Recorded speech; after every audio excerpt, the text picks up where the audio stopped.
Hey everybody, Daniel Rubino here with Windows Central, and check it out, we have the Microsoft Surface Go. We're going to do a quick unboxing because, as we know, people love seeing unboxings on the internet. I mean, you want to see what you are getting if you order this device. Now, I should say this device comes out in the United States and Canada on August 2nd. So if you're watching this video right now, it's probably at least that date. And it goes to the rest of the world around August 25, I believe, somewhere around there. And it's gonna be around 25 countries for that. So just hold tight. Let's see if we can open this box here. This is a pretty stiff box, but oh, there we go. The Microsoft Surface Go. Now, if you've never seen one of these in person, and I'm sure most of you haven't, it is ridiculously small. It is so cute. And I think it's gonna be a really big appeal for this device here. Let's do the awesome part where we peel off the protective layer. And get rid of that plastic, and now you can better see the device.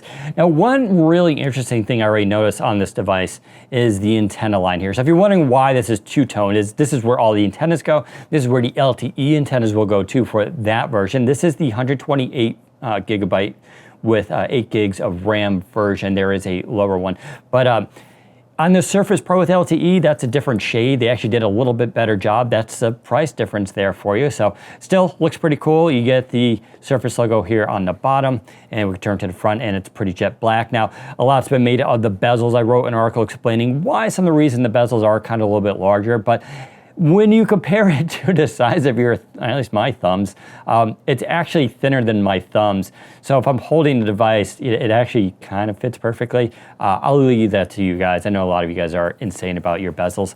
Let's get to the rest of it here. The real interesting thing I think will be the charger size. This is gonna be a really tiny charger. I believe it's 24 watts. So there it is. You can already kind of see, pull it out there.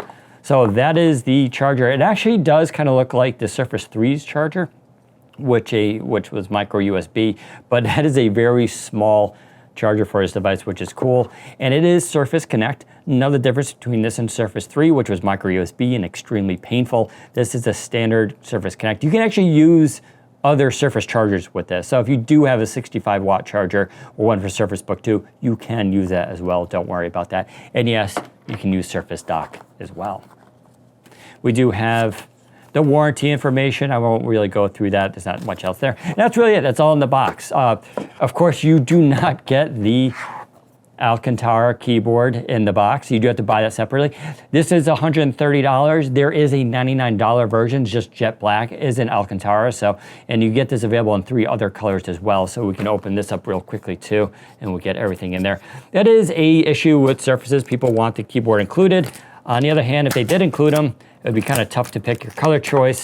They would have to stock a lot of options there for people, so they'd rather just separate the costs out. And that's the keyboard. I laugh a lot because this is a really tiny keyboard. Really nice keys though. Travel is not nearly as much, but it's actually a pretty good travel. And there is the giant trackpad. That's the same size as the Surface Pro's trackpad, so much improved there. And we just click it, and there we go. Now, let's quickly talk about this kickstand. Is a fully articulating kickstand, and people always like that. So that matches Surface Pro, really nice. And that's where your micro SD goes. Turn to the rest of the ports. As I mentioned earlier, there's the Surface Connect, and you do have a USB Type-C. That is not Thunderbolt 3. This is a low-end device, don't forget. So just display, power out, and all that good stuff. It's 3.1, and you have a headphone jack. And that's gonna be it for port. And here we go. This is the default setup for the Surface Go. You can see it still hasn't downloaded all its apps yet. And they have pinned Office to the taskbar, which is unique. I should point out, very good. It does ship with build 1803. That is the spring update. So you don't need to do a lot of updates on this device out of the box. Really appreciative. Now, if you want more information about this, we have a full review for the Surface Go, plus a bunch of other videos comparing it to Surface 3, Surface Pro, and even the iPad 9.7. If you like this content, don't forget to subscribe and give us a thumbs up. Thanks for watching. Take care, everybody.